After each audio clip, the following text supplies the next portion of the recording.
Movie की शुरुआत होती है पुरानी सी फैक्ट्री से, जहाँ पर इस कहानी का लीड कैरेक्टर रेहान और उसकी बहन टिंडा गए हुए हैं। लेकिन वो दोनों वहाँ कर क्या रहे? टिंडा बार बार अपने भाई रेहान से कह रही है, क्या तुम्हें दिखा? कहाँ है वो? मुझे भी बताओ, मुझे दिखना है। रेहान कह रहा है कि वो लोग ऐसे नहीं दिखते, उन्हें दिखने के लिए बहुत प्रैक्टिस करनी पड़ती है। टिंडा कहती है कि मुझे पता है कि तुम्हें भूत दिखते हैं, तुम मरे हुए लोगों को देख सकते हो, तो बताओ वो लोग कहाँ है? रेहान टिंडा को समझाता है कि मरे हुए लोग भी हम लोगों से डरते हैं, वो हर वक्त हमारे आसपास होते हैं, लेकिन बस वो हमारे सामने नहीं आते। टिंडा भूतों को देखना चाहती है। वो अपने भाई रेहान से कहती है कि मेरी मदद करो, मैं भी उन्हें देखना चाहती हूँ। रेहान कहता है कि एक भूत तुम्हारे राइट में है, और हमें दिखाया जाता है कि एक बच्ची, एक खूंखार सी बच्ची टिंडा के राइट में बैठी हुई है, लेकिन टिंडा को तो कुछ दिखाई नहीं दे रहा। रेहान टिंडा को समझा रहा है कि यहाँ से चलो, ये सब बहुत खतरनाक है, लेकिन टिंडा मानने को तैयार ही नहीं है। और तभी उस फैक्ट्री में शैतान बाहर निकलता है, और उस शैतान को इस बार टिंडा भी देख लेती है। रेहान टिंडा से कहता है, भागो, मेरे साथ भागो।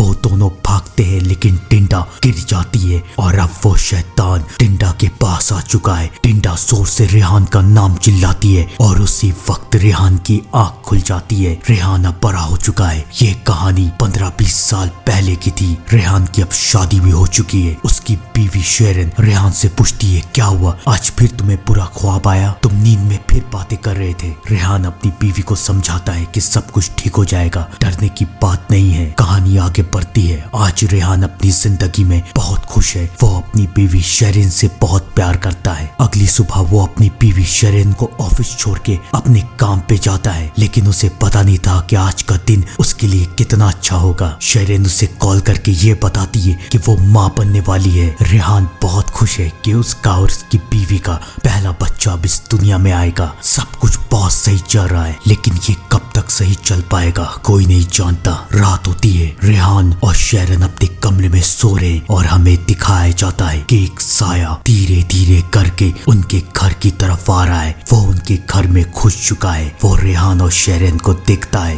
वो साया इस तरह से रेहान और शेरन को देख रहा था जैसे उसके इरादे बिल्कुल भी नेक नहीं है। अचानक रेहान की आंख खुलती है। रेहान को प्यास लगी है। वो अपनी बीवी शेरन से कहता है कि मैं पानी पी के आता हूँ। रेहान वहाँ से चला जाता है। शेरन कमरे में अकेली है। तभी अचानक उसके बगल का टेबल लैंप ऑफ हो जाता है। शेरन को समझ में नहीं आता ये क्या हो रहा है। तभी अचानक उसके कमरे की लाइट भी ऑफ हो जाती है। शेरन को अब डर लग रहा है। वो उठती है। वो बार बार लाइट चला रही है, बार बार लाइट ऑफ हो जा रही है। तभी वहाँ पर रेहान आ जाता है। उन लोगों को ऐसा लगता है कि शायद बल्ब खराब हो गया है। रेहान बल्ब बदलने की कोशिश करता है, और तभी उसे एक झटका लगता है। रेहान गिर जाता है। उन दोनों को समझ में नहीं आ रहा कि ये क्या हो रहा है। अगली सुबह रेहान अपनी बीवी शेरन को ऑफिस छोड़ देता है, लेकिन वो खुद ऑफिस नहीं जाता। वो अपने घर जाता है। रेहान कुछ तो छुपा रहा है। वो अपने घर जाता है, और उसके घर में एक बूढ़ी सी औरत है जो कि जिंदा तो लग नहीं रही, यानी कि रेहान को आज भी भूत दिखाई देते हैं। वो औरत रेहान से कहती है कि मेरे ऊपर तुम्हारी आंटी का कर्ज है। मैं चाहती हूँ कि तुम अपनी आंटी से बात करो कि वो मेरा कर्ज माफ कर दे, तभी मुझे मुक्ति मिलेगी। रेहान उसे समझाता है कि सब कुछ ठीक हो जाएगा, लेकिन उसके बाद रेहान उससे पूछता है कि क्या आप रात में मेरे घर आई थी? उसकी आंटी कहती है नहीं। रेहान को समझ में नहीं आता कि उसके घर में कोई और आत्मा भी है क्या। तभी उसके दरवाजे में नॉक होता है। Knock knock. रेहान दरवाजा खोलता है, कोई नहीं है। रेहान को अब धीरे धीरे शक हो रहा है। उसके दरवाजे में दोबारा नॉक होता है। वो दरवाजा खोलता है, और इस बार डिलीवरी बॉय है। वो रेहान का पार्सल लेके आया है। रेहान भी इन सारी बातों को इग्नोर कर रहा है। रात में शेरन उनके घर आती है, और शेरन ये देखती है कि रेहान ने अपने बच्चे के लिए झूला मंगवाया है। शेरन बहुत खुश होती है कि रेहान उससे इतना प्यार करता है। रेहान शेरन से कहता है कि मैं जाके फ्रेश होके आता हूँ, तुम जूस बनाओ। शेरन किचन में जूस बना रही है, और हमें दिखाया जाता है कि जो साया उनके घर में था अब वो झूले को धीरे धीरे लेके शेरन के पास किचन में ला रहा है। शेरेन उस झूले को दिखती है और उससे समझ में नहीं आता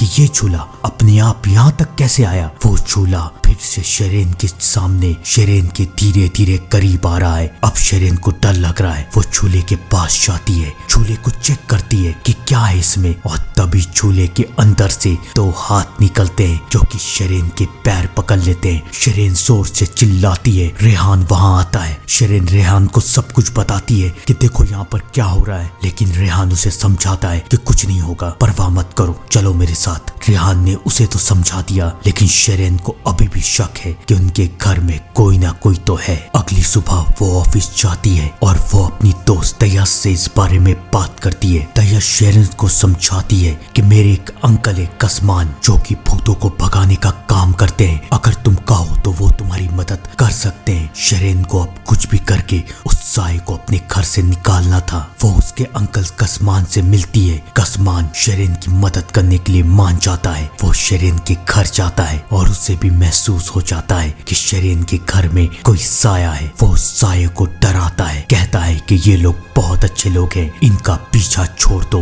यहाँ से दूर हटो। लेकिन क्या वो साया कसमान की बात सुनेगा? आइए जानते हैं। कसमान शेरेन को कहता है कि अब वो साया तुम्हें परेशान नहीं करेगा। फिर वो वहाँ से चला जाता है। रात हो चुकी है। कसमान अपने घर की तरफ जा रहा है। तभी अचानक कसमान के गाड़ी के सामने एक साया आता है। कसमान गाड़ी रोकता है। वो इधर उधर देख रहा है, कोई नहीं है। वो समझ चुका है कि वो साया अब कसमान के पास आ गया है। कसमान अपनी गाड़ी में बैठता है, लेकिन अब बहुत देर हो चुकी है, क्योंकि वो साया अब कसमान को मार देता है। जहाँ पर एक तरफ कसमान मर चुका है, वहीं दूसरी तरफ शेरेन के घर में झूला गिरने की आवाज आती है। शेरेन और रेहान फिर से उठ जाते हैं। शेरेन देखती है कि झूला उनके कमरे तक आ चुका है। शेरेन को समझ में नहीं आ रहा कि ये क्या हो रहा है। वो कहती है कि ये कैसे हो रहा है, कसमान ने तो कहा था कि सब कुछ ठीक हो चुका है। रेहान शेरेन से पूछता है कौन कसमान और क्या ठीक हो चुका है। शेरेन रेहान को सब कुछ बता देती है। रेहान गुस्सा कर रहा है कि तुमने ऐसा क्यों किया, तुमने हमारे घर में किसी को क्यों बुलाया। अगर तुम्हें किसी साये के होने का एहसास हो रहा था तो तुम उन्हें इग्नोर करो, क्योंकि जितना तुम उन्हें वैल्यू दोगी उतना वो तुम्हें और तंग करेंगे। तुम्हें किसी और को नहीं बुलाना चाहिए था। अब तुमने एक जंग की शुरुआत कर दी है। रेहान और शेरेन दोनों डर चुके हैं, लेकिन डरने की बात तो अगली सुबह पता चलेगी। अगली सुबह तयास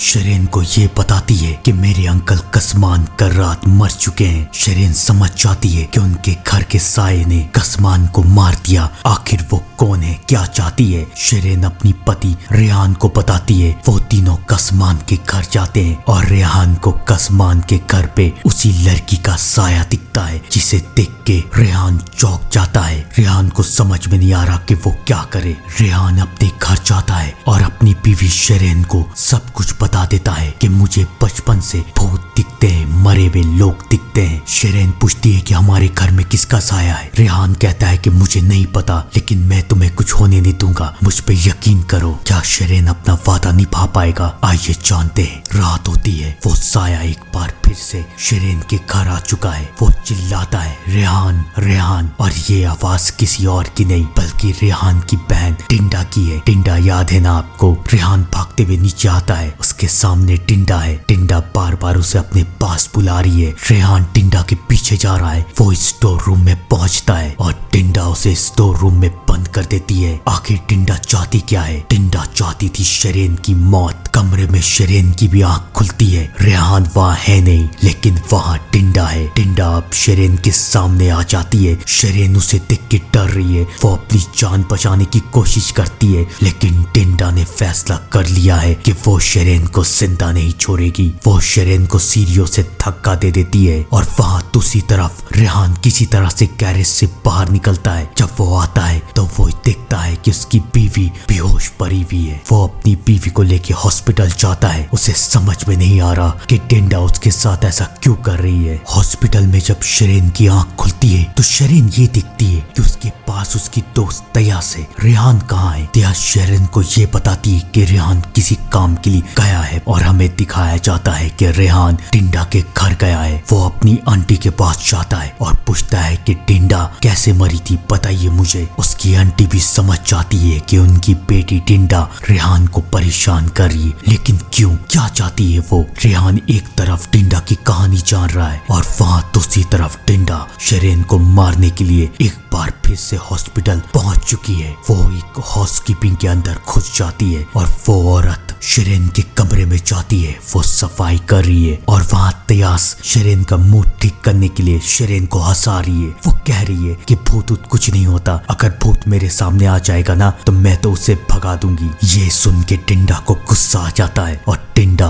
तयास के ऊपर हमला कर देती है और उसके बाद वो शेरेन के ऊपर हमला कर रही है। वो शेरेन को कभी भी मार सकती है। हॉस्पिटल के सिक्योरिटी वाले आके उस औरत को रोकते हैं। शेरेन वहाँ से भागती है, लेकिन अब टिंडा उस औरत के शरीर से बाहर निकल के शेरेन के सामने आ चुकी है। वो शेरेन का गला दबा रही है। वो उसे कभी भी मार सकती है, लेकिन उसी वक्त वहाँ पर रेहान आ जाता है। रेहान को देख के टिंडा वहाँ से चली जाती है। रेहान शेरेन को सारी बातें बता देता है और वो बता देता है कि टिंडा हमें परेशान कर रही है। कहानी हमें पास की तरफ लेके जाती है। हमें दिखाया जाता है कि टिंडा और शेरेन दोनों रिश्तेदार थे, लेकिन दोनों की दिलचस्पी बस एक चीज में थी, भूत देखने में। जहाँ एक तरफ रेहान को भूत दिखते थे, लेकिन टिंडा को सिर्फ एहसास होता था उसे भी भूत दिखना था। वो बार बार रेहान के साथ भूत देखने के लिए जाती थी। याद है ना वो फैक्ट्री जहाँ पर उस शैतान ने टिंडा को पकड़ लिया था, लेकिन रेहान ने टिंडा को बचा लिया था और फिर वो लोग फैक्ट्री से निकल गए। धीरे धीरे वो लोग बड़े होने लगे और धीरे धीरे टिंडा को रेहान से प्यार होने लगा।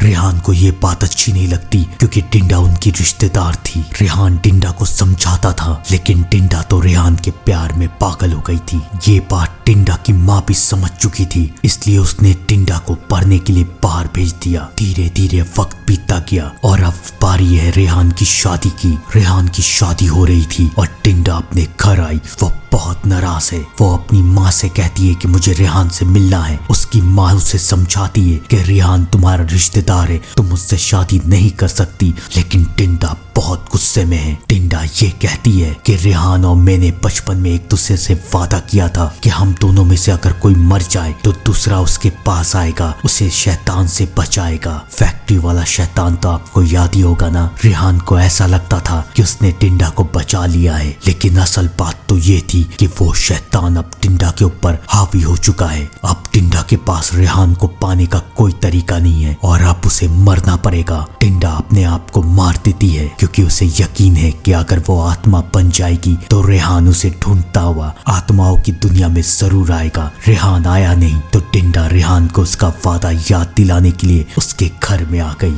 रेहान अपनी बीवी को लेके टिंडा के घर जाता है और अपनी आंटी से ये कहता है कि मुझे टिंडा से मिलने के लिए उसी फैक्ट्री में जाना पड़ेगा जहाँ टिंडा ने अपने आप को मारा था। रेहान उसी फैक्ट्री में चला जाता है। उसी फैक्ट्री में एक नहीं कई सारी आत्माएं हैं जो कि रेहान से मना कर रही है कि मत टिंडा से मत मिलो, लेकिन रेहान किसी की बात नहीं मानता। टिंडा उसे देखती है और उसे एक धक्का देती है। रेहान गिर के बेहोश हो जाता है और वहाँ दूसरी तरफ घर में रेहान की बीवी को होश आता है। वो अपने पति को खोज रही है। वो बाहर की तरफ जाती है और तभी रेहान भी वहाँ आ रहा है। वो अपनी बीवी को आवाज लगाता है, लेकिन शेरेन उसकी आवाज सुन नहीं रही और तभी रेहान के पीछे टिंडा आती है और टिंडा रेहान को बताती है कि तुम आत्मा बन चुके हो, तुम्हें कोई देखो सुन नहीं सकता, अब तुम मेरी दुनिया में हो, हम दोनों हमेशा साथ में रहेंगे। रेहान को कुछ समझ में नहीं आता कि वो क्या करे और दूसरी तरफ उसकी बीवी शेरेन रेहान को खोजते हुए फैक्ट्री तक पहुंचती है जहां पर उसे रेहान का शरीर मिलता है। वो उसे लेके हॉस्पिटल की तरफ जाती है। रेहान अपनी बीवी को चिल्ला रहा है, शेरेन मेरी तरफ देखो,